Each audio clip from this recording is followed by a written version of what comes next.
Hi there, and welcome back to another edition of ScaleUp Radio, the podcast designed to make navigating our scale-up journeys that little bit easier by learning from others' experiences. And this week on the show, we're joined by Elena Alvarez. And Elena is the co-owner and creative director of Mackenzie Leather, Edinburgh. And we discover how Elena's passion transformed this historic business, relocating it back to Edinburgh's bustling city centre, where it was originally, and navigating the challenges like the pandemic with resilience and innovation. And from award-winning success to future goals of expanding the workshop and upgrading machinery, Elena shares her insights into the brand's journey. And Elena invested in the business. It wasn't one that she founded, and she persuaded her partner and her father to actually help to invest in the business and revitalize Mackenzie Leather. So stay tuned as we explore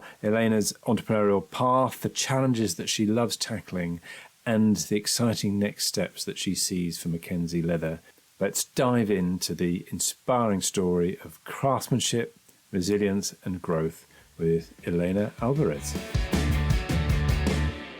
Welcome to another episode of ScaleUp Radio. I'm delighted today to be joined by Elena Alvarez of Mackenzie Leather, Edinburgh. So, Elena, welcome to ScaleUp Radio. Thank you, Kevin, for having me, and hello, everybody. It's an absolute pleasure. So, Mackenzie Leather, Edinburgh, that gives us a bit of a clue as to what you're about. So, tell us about the business. So the business is about traditional artisan leather goods. It's are classic designs made with the best quality leather and the best sandry skills made by a skilled craftsman, and maintaining an old tradition that is kind of in extinction, actually. Right. Okay. And is this a tradition from Scotland or is this from Spain? Because I'm guessing by your accent and your surname that you're not Scottish. I'm not Scottish, certainly. Maybe some part of myself it is now, because I've been for many years. I have Scottish children, so it made me a little bit Scottish. And but yeah, I am from Spain. But this tradition is actually worldwide. It's not only from Scotland. It's actually from over the world, and it's like the old shops we used to have, where you used to like the guilds. It's like the guilds. So you used to go to the shop, and there was the workshop inside, and you could speak with the artisans, like the makers, and you could buy your own product, and you had that personalized attention. Nowadays, most of the products that you buy are made somewhere else. And sometimes it's local, but not in the shop. Right. And I've seen a lovely video that you've got on your website, where you show that you've got the front of house, you've got the shop, but you've literally got the workshop backing off the back of that, haven't you? Exactly. Yeah. That's what makes us special. Okay. One of the things. So what sort of other things then make you special? So other things are that we follow like protocols of sandry leather making. So my business partner, who is Simon Harvey Potts, an owner too. We are both owners. Mm-hmm. He is the master craftsman, and he is the one that has the skills and teaches the skilled craftsman to follow that skills and with a precise methods and that need to be perfect. It's all following a protocol, and the products that are made, fully made, they need to go to the client perfect. Yeah. Or at least closer to perfection. and again, I've seen some of the images and things, and we're talking here about a very high quality craft artisan product, aren't we? Where this is far removed from mass production as you could get, really, isn't it? Yeah, it is high end. Basically, every single little piece that you see in the bag has been carefully carved, carefully cut, carefully stained, carefully polished, and everything has a method and also, a process. Yeah. So and that takes time. So at the moment, we are small. So we don't have like a big workshop. Okay. But we are working on that, towards that, but maintaining this one. But at the moment, the machinery and everything, is to share between 6 employees. Everything can be slower than it could be. So you've got six employees, and are you selling? Where are you selling? Who's buying your products? So our best customers are the Americans. Okay. They love our products. Also Canada, Australia, British, of course. They love, all over Britain. And there are some Europeans, Japanese. They like as well, Japanese. And then also from the Middle East, like Emirates, Arabs. Okay, so so we have a variety of customers, and when they usually stay loyal on repeating, coming back. They repeat coming back. They appreciate our work. Yeah, excellent. And how do you advertise? How do you find customers all over the world?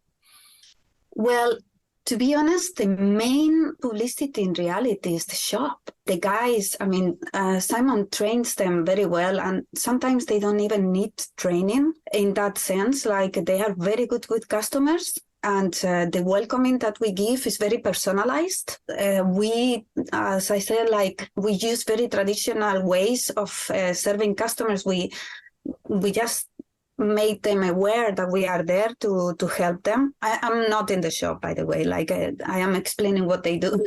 Okay. I am just in my office. Yeah. But what the guys do is they describe the product, and the client has the possibility and the opportunity to choose their own leather, their own color, and also the inside of the bag, other color, or whatever color they want. That we offer, obviously, that we have on display or on the back of the workshop. We have different leathers too that are not on the website. Sometimes we store some special leathers that are exclusive for the shop. Right. So some customers can be there for an hour, or, we have a chaise longue to leave their things. The husbands, sometimes they sit there and wait for the wife, to choose her bag. So we have the shop accommodated for them to take their time and really choose, because they are going to do a big investment on this. And also in these bags or accessories, sometimes they take more than they go for, because they see the quality and they can choose all these products just there. They have that opportunity. And how long does it take then from when somebody's chosen the leather and chosen what they want? How long does it take for them to receive the finished product? Okay, that we have extended the time. So, for example, if it's a Glaston leather, which is one of our biggest bags, that one can take 12 weeks. At the moment it's like that, but we have plans. We have plans to improve that. But the customers that come to us, they usually know that it's gonna take a while, and they like as well. It kind of brings this precious good that is gonna come, and they are gonna appreciate for their life, because are products that last, and also it can be a heritage for their family, because if you take care of products, the products, the leather is very good, and vegetable tan leather, which is good for the skin. Mm-hmm. So it lasts, and if you take care with leather cream, it conserves. But I have to be honest, like, I have my bags I don't take care of them very well. And they are with a scratch. And, once in a while I do the leather care, but that is once a year, I think. Right. But they still, I have bags that have 6 years, and I'm still wearing them, and they look very good. Yeah. So it's that's special. And I think what you've said there is absolutely right. For the kind of products that you're doing, people expect to have to wait a little bit, whether it's 12 weeks or 10 weeks or whatever, but they expect to have to wait, because if it's too quick, then the feeling is that maybe it's not quite as handmade and as exclusive as they might have thought. Yeah. Yeah. And it's actually like, it brings back to them to that memory of old times. I mean, we still have generations that conserve that memory. Unfortunately, new generations don't yet understand about that. Although I think we are coming back. I mean, I think there is like a big statistic of new youngsters that are starting to support this style. Little by little. You mean the sort of the traditional way of doing things? Yeah, and also, maintaining. I think they are going to start to appreciate what is to have a product that lasts, and you don't have to buy, every year a new bag, for example. Yeah. So do people buy through the website as well then, not just in the shop? But yes, the people buy through the website. Is less. We have less sales, but this has an explanation too, and this is because the website is not, working very well lately. But we sell, but I am running the job of 2 people, let's say, and I don't have really real time to do all of the duties I have to do. Okay. But I am working towards having an assistant that can help me to, to do the blogs and the newsletters, and more of advertisement. Although we are okay, but we need to increase the sales on the website. Yeah, very good. So, what got you into this in the first place then? Well, so I've been involved in Mackenzie since I met Simon, and he was working part-time for Mackenzie at the time I met him, and actually, just joking, I told him one day, like, we were going out for a while, and I told him, do you imagine yourself being the owner of Mackenzie? And he said, he was laughing, and he was saying, no way. Too much pressure. That would be too much pressure.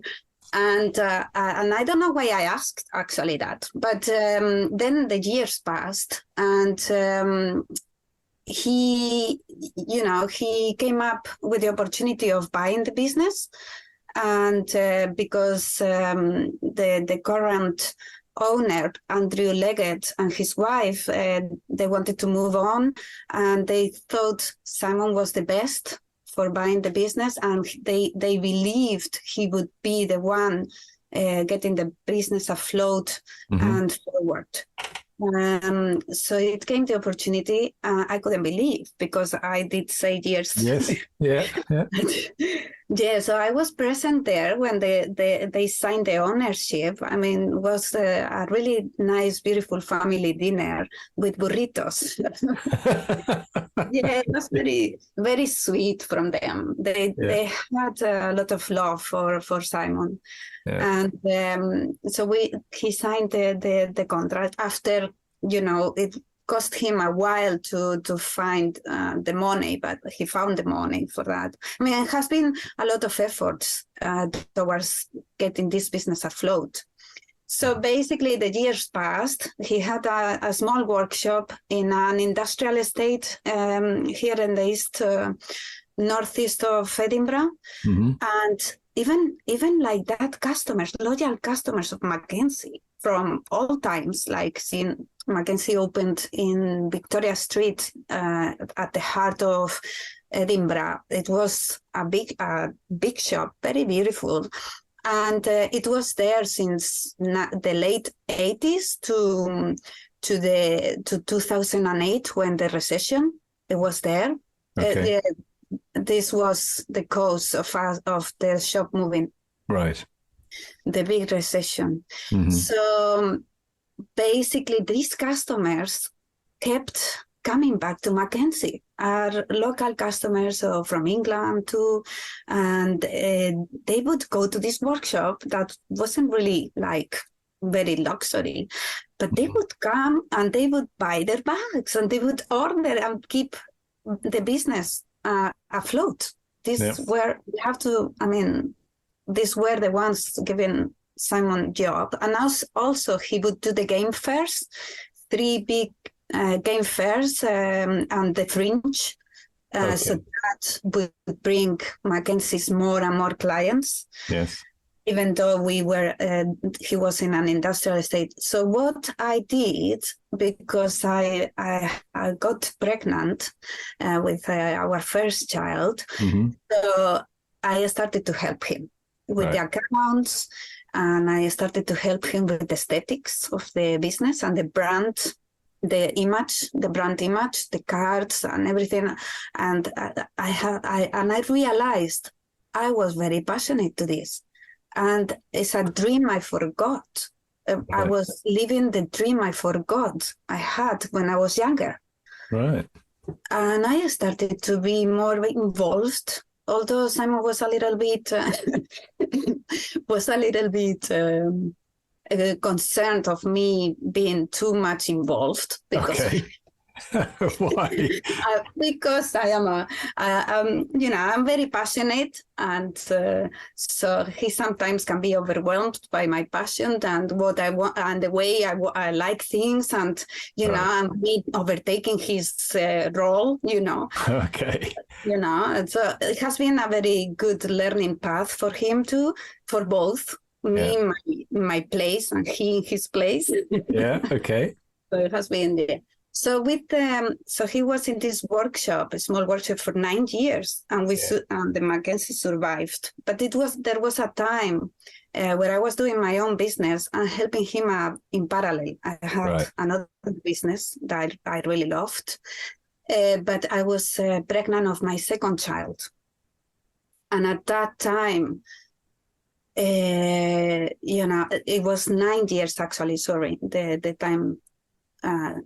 time scale has changed, but it was 9 years that he was in the workshop, and I thought Mackenzie was the biggest income for the house. Mm-hmm. And I was thinking to push my business, I was starting, and then I got pregnant of my second child, and that was going to be planned. It was planned. This child was planned. So actually, I thought I'm going to have to sacrifice my business. Right.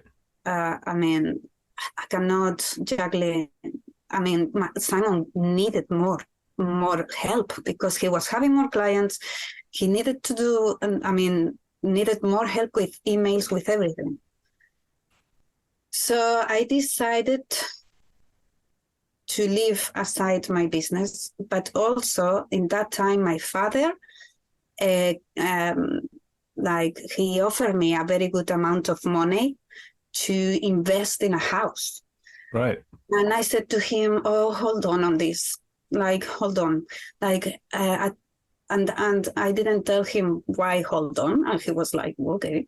So I said to him, we need to hold on, but because my thought came of, I was looking for houses and I was seeing the prices and everything, and I was thinking, I don't know, like mortgage or business gauge.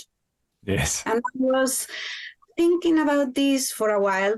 I mean, it took me months. And my father was like, well, are you going to do something about this? Like, I'm giving you big money, you know.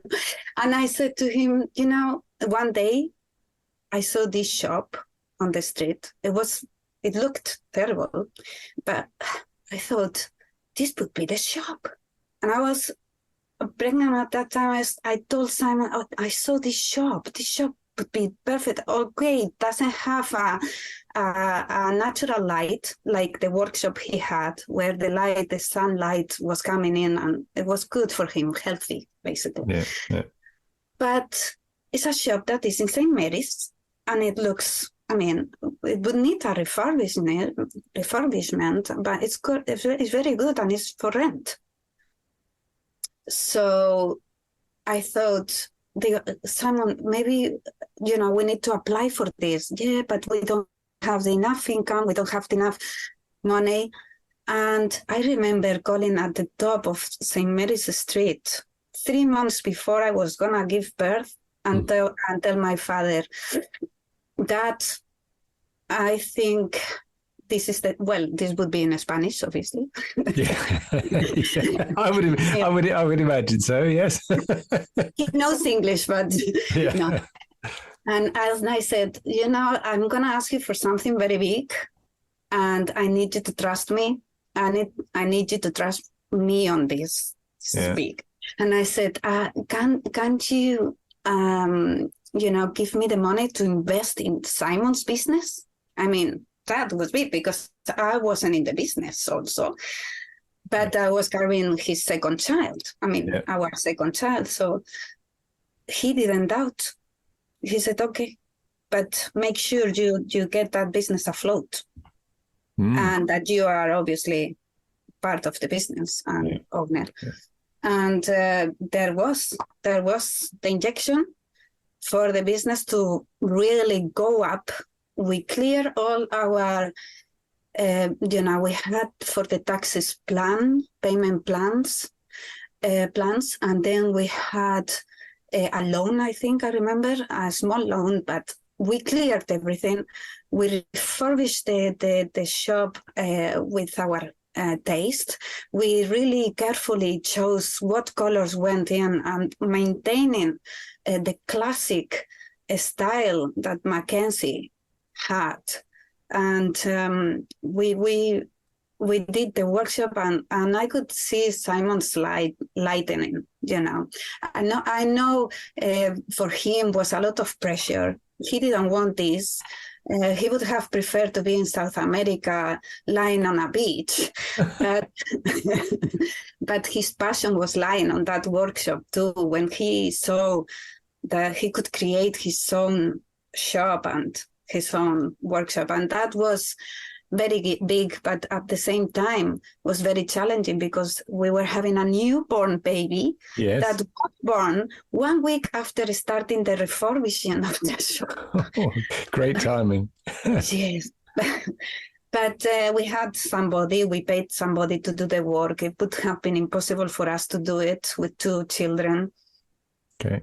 And there started the new beginning for Mackenzie. Brilliant. So you brought Mackenzie back to the high street in Edinburgh, or back to the centre, Yeah. Excellent. And how long ago was that?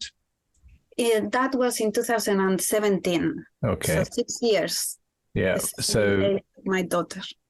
Right. So and how have things gone over those years then? Because obviously we've had a fairly major event come along in that time frame, haven't we? So which must have impacted you, I imagine, quite heavily. Very heavy. So the first year was very good. We got 2 good employees. One of them actually was working from the beginning of times of Mackenzie in Victoria Street, and he came back and he wanted to work again, and that was very good for Simon. And so they were amazing. They are amazing. One just left, which is sad, but he wanted to move on with his life. But so the first year was good. The second year we were nominated by someone to a business awards, Scottish Business Awards, and that was the biggest thing ever. We never had an award. Wonderful, yeah. And they had to create a new category for us. We were the only ones doing what we were doing. So they created the best craft and creative business in Scotland. We won the first one, which was Edinburgh, and then we won the Scotland one. And that was so big for us. We were amazing. And actually we got another new employee that time also, and he's so good as well to have him on board. So then years came and we earned more awards actually from TripAdvisor, and then Visit Scotland had the eye on us too, and we had the eye on them because I used to work for them too. I used to work for Visit Scotland as an advisor. I used to work in the tourist office of Edinburgh, welcoming all the tourists, and I was a tour guide too. No, I have done multiple jobs that are very good. And and then came COVID, and that hit us very. I remember that we were becoming limited. We wanted to be limited because the taxes were so big. I was remembering growing, and then all this pushback. Like we were trying to grow and grow, but the taxes were big for us. You know, I wish the system would tailor the businesses for taxes with some type of other company that help them to tailor the businesses and to give the fair percent, a fairer percent. Anyway, the thing is that we were becoming limited, and I remember COVID hitting, and our accountant called us quickly and said, we need to retrieve. And it was like, oh no, we need to retrieve as soon as possible. We had to move everything back to partnership. And so we couldn't become limited because if not, we would have crashed because we weren't with sufficient, it's hard for us. Cash flow was there, but it has been hard for us. We didn't have that type of finances help, Yeah. Okay. Over the years. So it was hard. But we managed. We managed, and what we did, we continued. Simon continued working for a while by himself, and he started to stock up, and we had customers buying the bags through the website or through the phone, and because they knew Mackenzie, they knew what they wanted, and that was very helpful. I mean, we are so thankful to these loyal customers because they are the ones that actually sustain Mackenzie. Yeah. And So you emerged out of the other side, and how have things been since? When COVID was calmer, we managed to start a YouTube channel. That was very good because only certain amount of people, I think, was allowed inside places. So we managed to have our photographer with Simon recording, and we started to do this channel.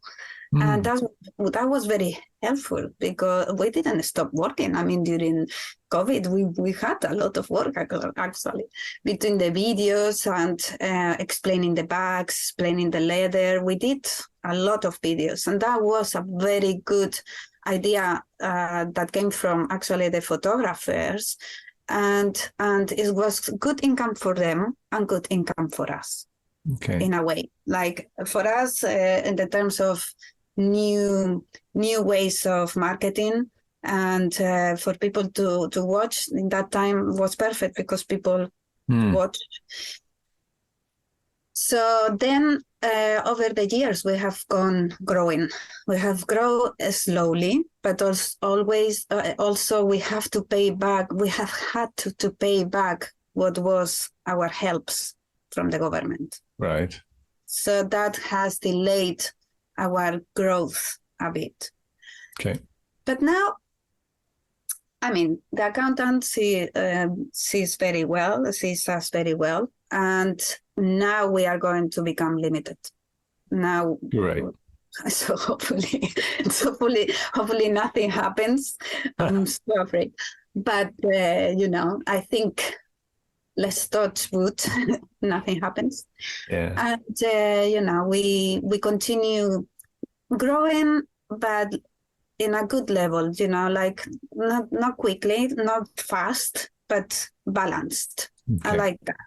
And yeah, so we are collaborating this year with another Scottish business. It's quite yet not, we cannot talk further, but we are having new projects. Right. New projects, and then we are working towards a new, bigger workshop, very close to our workshop. Okay. And that is a very good, exciting project too, because that will give us more space. And also we have a machine we bought, a pressing machine we bought that is in a storage place somewhere. And that machine will be the star, because this machine can cut quicker and faster the patterns. And that can accelerate the work of the guys and also release a bit of pressure on Simon.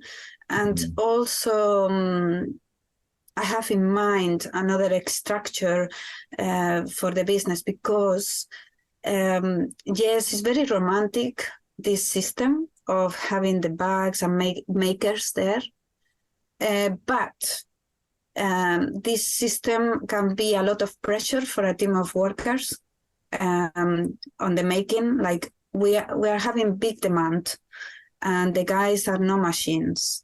So we need to think in better machinery, bigger space, as I said, and I might bring high-end bags that have good quality, the standard quality like ours or higher. Okay. So we can liberate a little bit. And I have that display of bags for also helping the guys to release a little bit of the work, and also to have other bags on display, and helping another business in Britain. Okay, so a partnership but a partnership based on the same core values, the fundamental quality, and everything that you stand for. Completely. Like I don't know if it will come through, but I think the company I have in mind, I cannot mention, is perfect. It would be perfect, and follows definitely. Like for me, this company actually have been like an example to follow. Okay. Yeah. Excellent. So, you as you said earlier, you're very passionate, and I can sense that passion about it. What is it that you love most about working at Mackenzie Leather and running the business? So I love the brand image. I love to work in the brand image, and to give that For example, I created booklets for the brand. These booklets are for little information that goes with every bag. And I love creating these things. I love the aesthetics. I love to work on Photoshop, and I love to work on InDesign. InDesign is more for the booklets. And I like to design and to evolve on the aesthetics of the business. And always I do research on the best brands. And as a manager told me in the past, Elena, you just need to learn from the best, not to copy, but to learn from the best. And is what I do. I follow that. I research, I learn from the best, and I do then apply to what is the aesthetics of Mackenzie, not the same, just doing it for us and in our style. And it actually works very well. Very good. And what I love most is photo shoots. I love to go and to organize the photo shoots with models and the photographers, and to go there and to find the best ways to showcase our bags in the best places that I think fit for our bags, and places that match our brand too. That's one of my passions. Very good. And what frustrates you? What are some of the biggest challenges that frustrate you or that you see for the business? Okay, so one of my biggest challenges is the website. Right. So the website, I designed the website. I did a big research years ago, but I struggle a bit with the companies that host the website and the ones that should be helping me to improve the website. So we haven't been very lucky on finding the right company for us that are professional and respond to our emails or issues promptly. Right. So, for example, the website is having an issue right now with certain colors, and I'm trying to solve this, and it has been a month, and I haven't resolved it. Yeah. Is that when I want to, so if I would like to move company, I can't in reality, because the new company would tell me, oh, no, we have to do everything from scratch.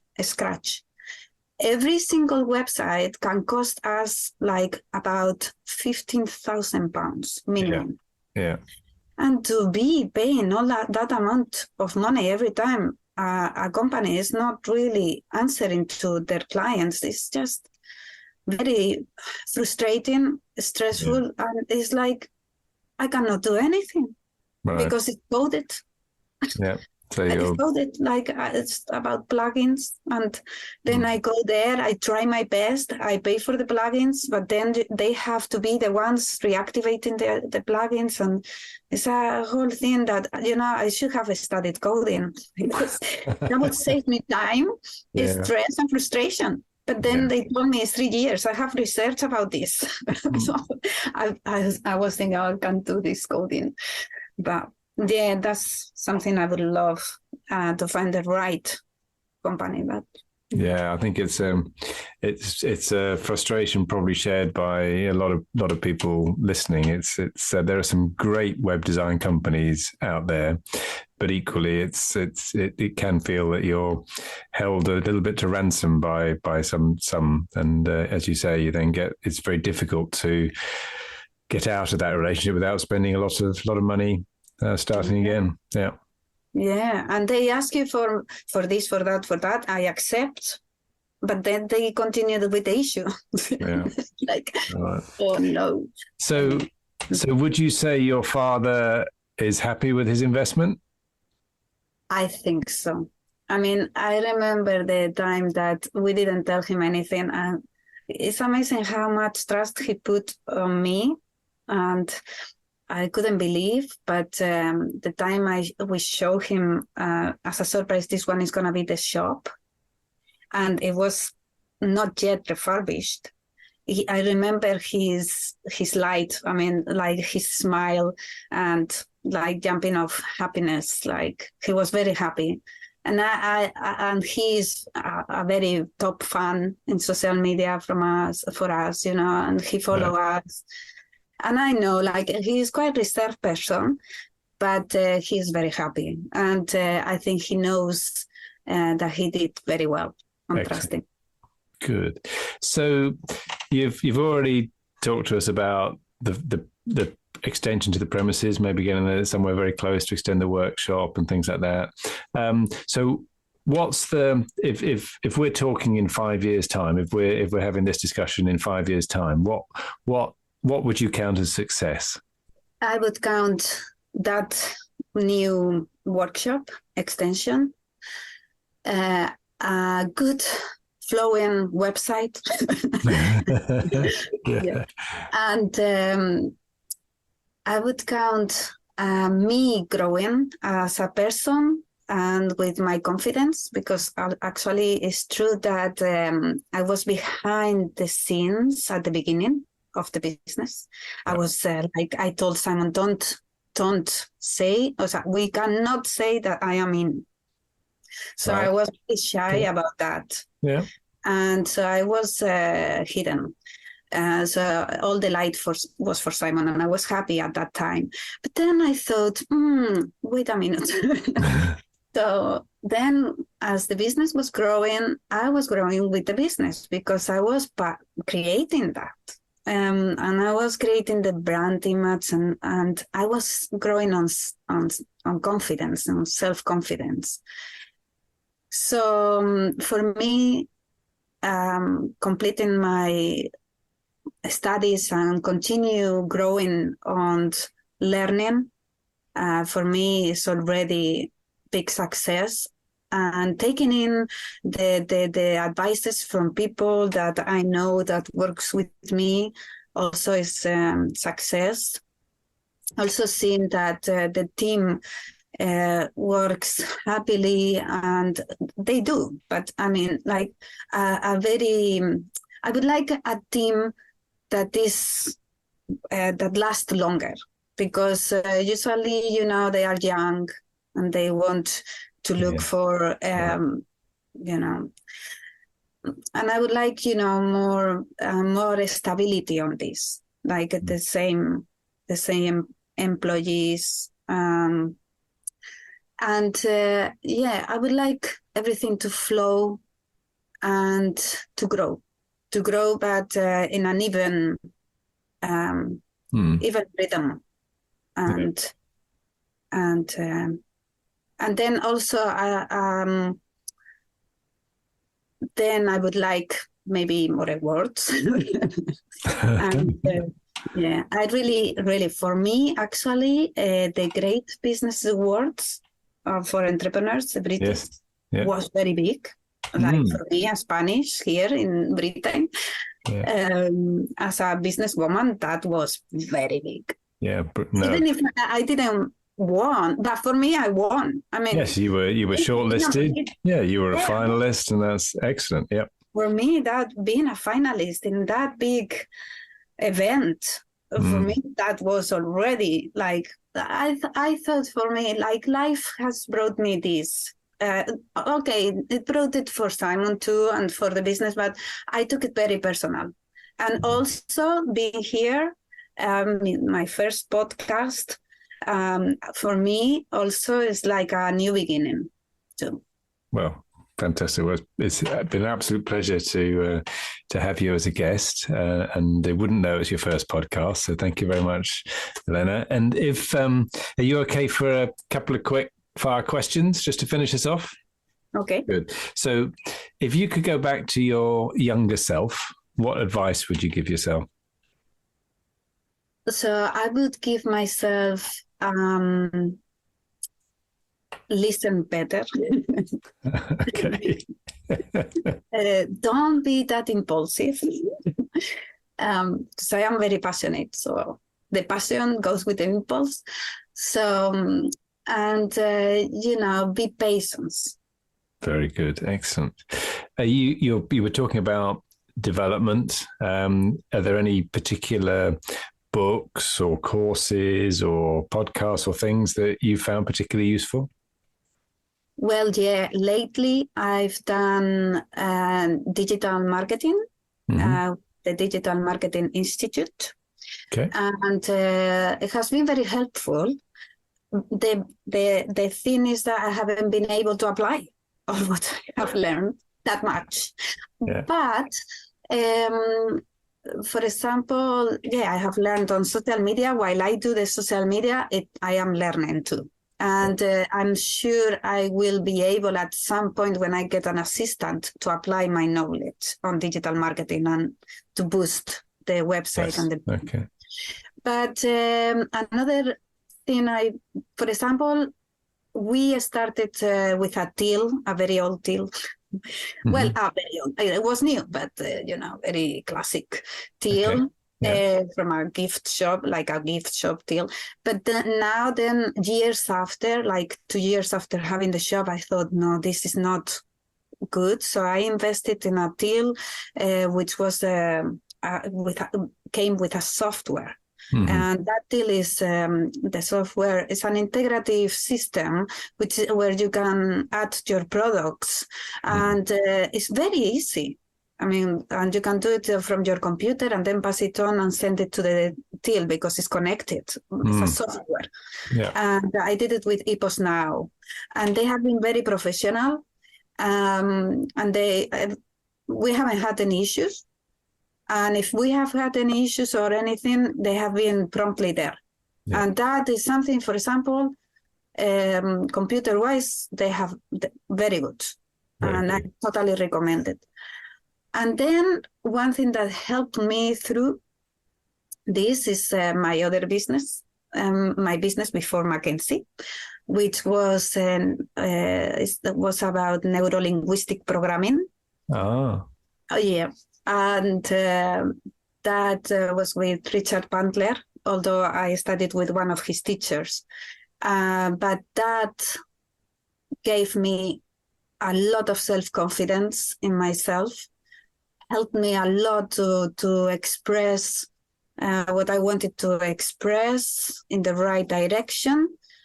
And I would completely recommend that type of nourishing style for the mind and to not collapse, let's say, in hard times like COVID or any times, like to stay focused and to believe in yourself.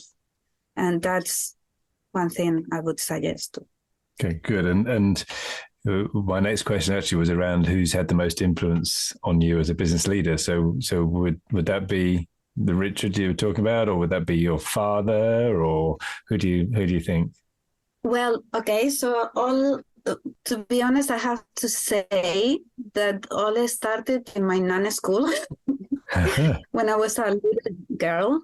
There, I think, because as I said, it was a forgotten dream what I had. But I remember in Nana school has come back to me academically. Like they prepared me, and I didn't know that that was happening. But it's true that it was very helpful for now. It has been very helpful, the structure and how I organize myself. It comes from that time where I was educated by the nuns. And obviously have the pros and the contras, but it was good, positive outcomes for the business now. And also, my father trust, that has been very big. Yeah. Big. And then also different managers along the way. Different managers have influenced me. I always was a little bit of a rebel, but I listened to what I needed to listen very, very carefully. And I liked the way some managers dealt with employees, and I took that on board for this business, like how they treat them and how family, like creating a family orientated treatment, and then also, well, Simon has helped me a lot also to grow. Obviously, it has been a challenge for us, sharing so much, like children and business. Yes. For me, the business is like an extra child. Yeah. But, I think, and then other people that, for example, I have met along the way that were owners too. I think I have been taking on board a lot of the things people has been advising me. And I really listen to that a lot. So excellent. Very good indeed. Well, it's been an absolute pleasure to have you on the podcast, Elena. So thank you very much indeed for being my guest on ScaleUp Radio today. If people would like to get hold of you or find out more about Mackenzie Leather, what's the best way for them to do that? So they can go to our website, which is www.mackenzieleatheredinburgh.com. And then we have the same on Instagram at Mackenzie Leather Edinburgh. And we are on Facebook too. And then they can come directly to our shop and experience the Mackenzie experience. That's how we call it. Wonderful. Well, if when I'm next up in Edinburgh, I will definitely make a special trip to come and see you. That sounds like a wonderful experience. So thank you very much indeed, Elena, for being my guest today. Definitely. Thank you very much. Thank you. I hope you enjoyed that discussion, and if you're building and scaling your own business, you might well be interested in our book, The Entrepreneurial Scale-Up System. And it's exactly what it says on the tin. It's a practical handbook around scaling a business in a structured way. And you can order a copy on all your favorite online retailers, including an audio version, or you can find it and other supporting resources on our website, www.esusgroup.co.uk.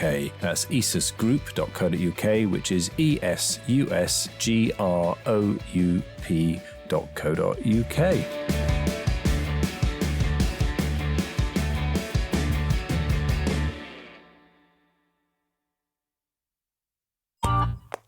This has been a Monkey Pants Productions podcast.